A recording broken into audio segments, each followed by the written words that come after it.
So even now in this moment that I'm going through these things, I have to believe that even though it's painful and there's parts that I'm like, this doesn't make sense, and every freaking ounce of me wants to quit sometimes, I know that there's something happening that I don't understand, and I just have to trust him, and I have to continue waiting for him.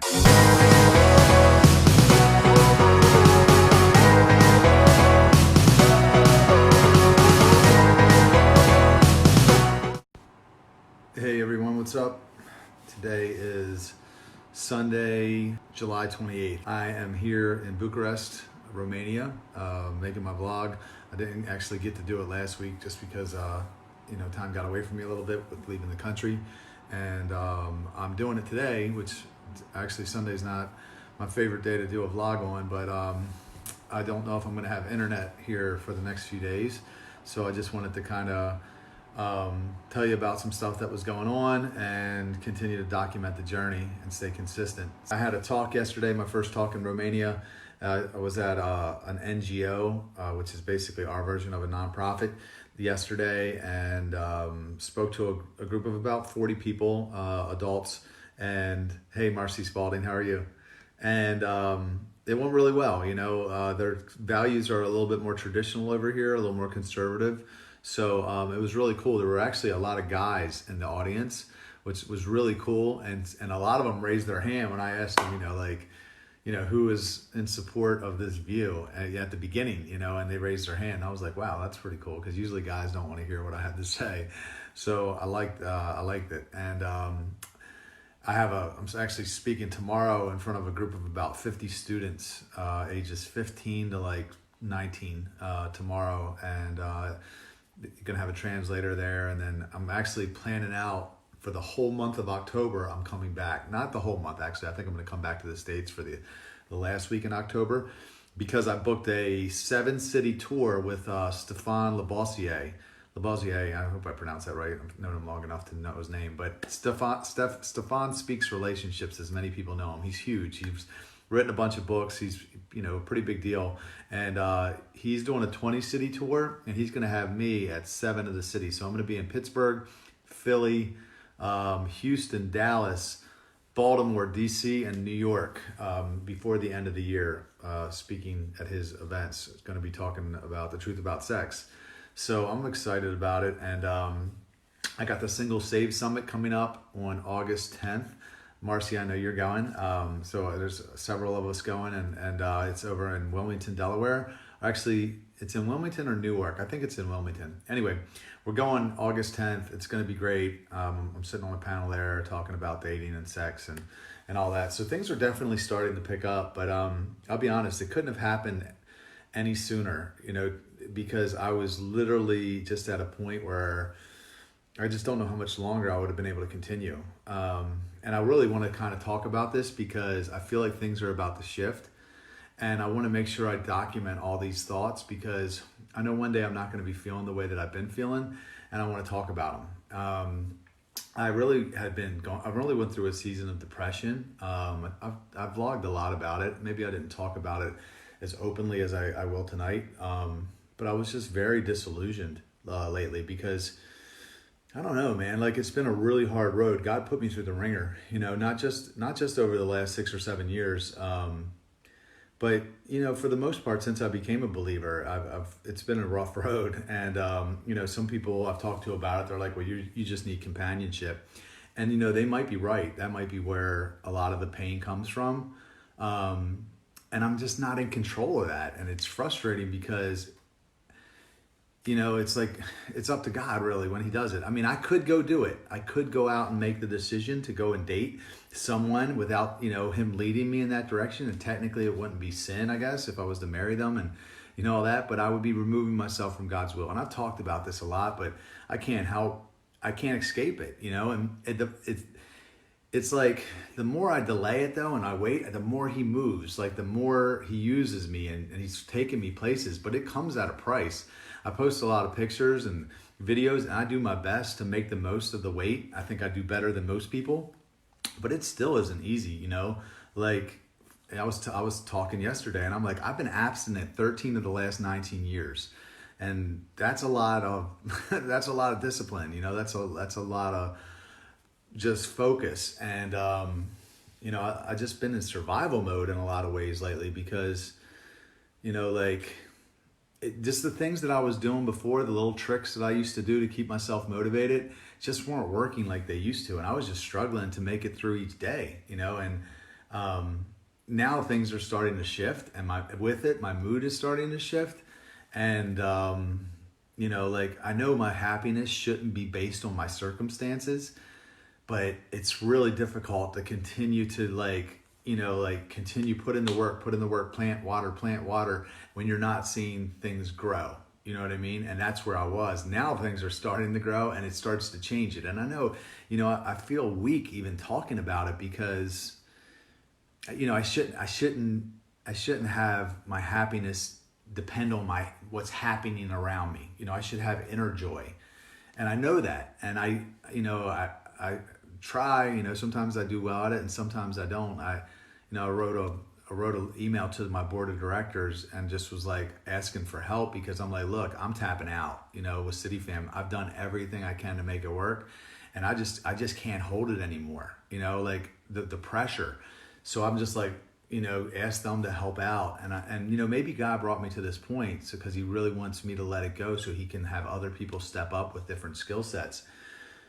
But, I just got to a place recently where I just didn't want to work so hard anymore. Like I didn't want to work 15-hour days. I wanted to do something for me. I wanted to, and when you get to that point, it's dangerous because like for me, I want to get in my flesh. Like I just want to be like, excuse my language, I can't help it, but say that's what I'm feeling. That's what I'm thinking. I want to say, and I want to go get drunk and I want to go have sex or something, like something really bad, something that would just derail the whole train.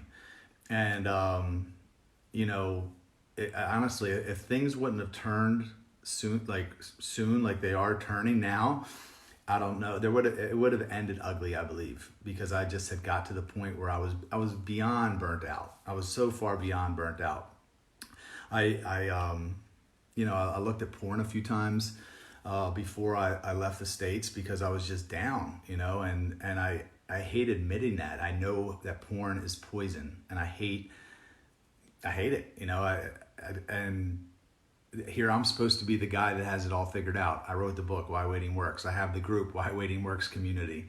I lead City Fam. I make videos about, the effects of porn and masturbation. I'm supposed to be the guy that has it figured out. And this waiting thing is no joke. It is not easy. It's so easy to hop from person to person. Of course, it's not beneficial. It's so easy to sit on your couch and watch TV and eat shitty food and, junk food. But when you discipline yourself, and you have to discipline yourself for a long period of time, man, it's challenging, and I'm saying all this because I'm really just trying to be honest. I just want to document the journey because I know that it won't always be like this, that sooner or later, if I don't quit and I don't make any big mistakes, there will be a breakthrough. I have to believe that. That's what the word says. And, the word says that there's new mercy every day. So even when I mess up, I can go to God, I can talk to him about it, I can confess it, and I can just get back on track. And it also says he works all things together for the good of those who love him. So right now, to be honest, there's been just a lot of things have happened where I'm like, I just don't get it. I don't understand why it's taken this long. What's going on? Even the first 6 years when I was a Christian, I had this amazing calling. He called me, said, trust me, follow me, basically told me there's something important he wanted me to do. And then he set me on a shelf for 6 years and didn't do anything with me. And I literally I worked at a gym for 6 years. And I just was like, what in the hell is going on? You called me and now you're not using me. And it was through that time though, that I really learned about community, the need for community, because I didn't have it. And that's what really birthed in me the idea for City Fam. Not even just the idea, the passion, because I'm so passionate about City Fam. I have to build it because I know what people go through. And, not only did it build this passion in me for City Fam, but it started to teach me the value in waiting. Because when I started down the path of abstinence, I did not understand it one bit. It was only through that long period of waiting that I began to understand it. And now look at it. This is like, I wrote a book about it, and #1 video in the world on waiting and being booked in other countries, all because of something that I didn't understand what I was going through at the time. So even now in this moment that I'm going through these things, I have to believe that even though it's painful and there's parts that I'm like, this doesn't make sense, and every freaking ounce of me wants to quit sometimes, I know that there's something happening that I don't understand, and I just have to trust him, and I have to continue waiting for him, and that's what I've been doing my best to do. So anyway, the weather's about in the 80s here. It's been really beautiful. Today I visited an Orthodox church where I didn't understand a word of anything that people were saying. So that was interesting. And then I toured the city on a scooter, which was pretty cool. And ate at a traditional Romanian restaurant, so that was a lot of fun. But my hostess is really good. She's really cool. Her name is Adelina, and she's actually speaking at some of the events, the 2 events that I'm speaking at. She's kind of opening for me, but she's been great. So back to what I was saying with everything, I really think like my one saving grace in all this that really kept me kind of focused and hanging on was the importance of visualization. The importance of having a clear vision, because it got to the point where it was just hard to make it through a day, to be honest. It was hard to make it through each day, but my vision was so clear of what I was trying to create that it wouldn't let me quit. It wouldn't let me make a big mistake. You know what I mean? Because yes, I made some small mistakes, but I didn't make any mistakes that were gonna like derail the train. And I was tempted. Honestly, I was tempted to many times to make big mistakes, but it was the clarity of the vision. And this is why I talk a lot about you have to know what you want most, so you don't take what you want right now sometimes, because that thing that's right now will be in front of you a lot of times on the way to getting what you want most. And if your vision isn't crystal clear, it's just so easy to get distracted. And I recently rewrote my vision statement, and I started reading it every day again, and it really kind of helped pull me through a lot of that pain. But I was kind of talking to a friend the other day, and I'm like, I look forward to getting to the place where, there's a verse in the Bible that talks about all those that are weary and heavy burdened, come to me and I will give you rest. For my yoke is easy and my burden is light. And I think about that verse, and I'm like, I don't know what that means, because ever since I became a believer, it's been hard. It's been heavy, and it's hard to tell someone that they should follow Jesus when you're feeling that way.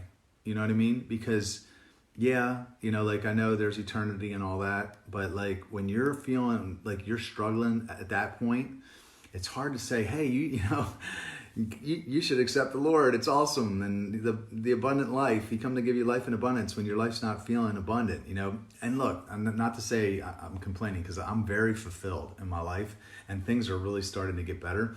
But I'm just saying, I know there's people out there that are watching that are feeling that way, because, God will take you through a season, man, where, it's just, it could be hard. I think about a lot of people in the Word. Joseph, he was freaking in jail for probably over a decade, and David running for his life, hiding in caves. And there's a verse that I often reference. It says, no discipline seems pleasant at the time, but painful. Later on, however, it yields a harvest of righteousness and peace for those trained by it. So, I'm looking forward to coming out of that season of discipline, that season of discipline, and stepping into the promised land, which it feels like it's starting to happen, for me now. And I I tell you, the one thing I did learn from all this is I really learned compassion, because I feel like part of me, there was a big part of me when I made significant changes in my life, I just did it. I made the decision to do it, and I did it. I powered through it. It wasn't like the grace of God, it was the grace of Rob. I just was like, okay, I'm getting sober, or, I'm gonna go do mission trips, or I'm gonna go do this or that. And I just I powered through it. Now I know God helped me do it. But my point is like, it got to be to the point recently where I didn't have it anymore. I didn't have anything inside to muster up. And it got to the point where I was just, every morning praying to God to give me the strength just to make it through one more day. So, I went into a bar not long ago, not far from my house, and I looked at the people there, and I felt compassion for them, because I was like, there's people here that are probably just in a lot of pain, you know what I mean? And they're trying to numb it. They're trying to self-medicate, because the world is hard sometimes. And I felt compassion for them instead of like judgment, like maybe I would have felt in the past because I just quit, I felt compassion. And, maybe that was the point of everything. I don't know. But I do know that there are other people out there that watch my videos that feel this same stuff. And, the people in the church, the pastors or whoever, and not that I'm anyone, they don't talk about it because everybody wants to pretend like they got their shit together, right? And I'm saying, I'm just trying to be honest and say, I feel what a lot of you are feeling, and I'm going through it too. I'm hoping that I'm coming out of it. I feel like I am. I feel better. Of course, while I'm here, I feel good. But, I've been on this kick of really, I'm trying to do a lot of personal development now. Excuse me for a second. I'm seeing a therapist every week. I do an hour and a half session with a therapist, a psychologist / life coach. And I went to Landmark Forum recently, and that was awesome. I went to this seminar over here on the first day that I was here called the Pursuit of Happiness. And it was talking about how when you feel these feelings, it basically talked about all suffering is rooted in desire.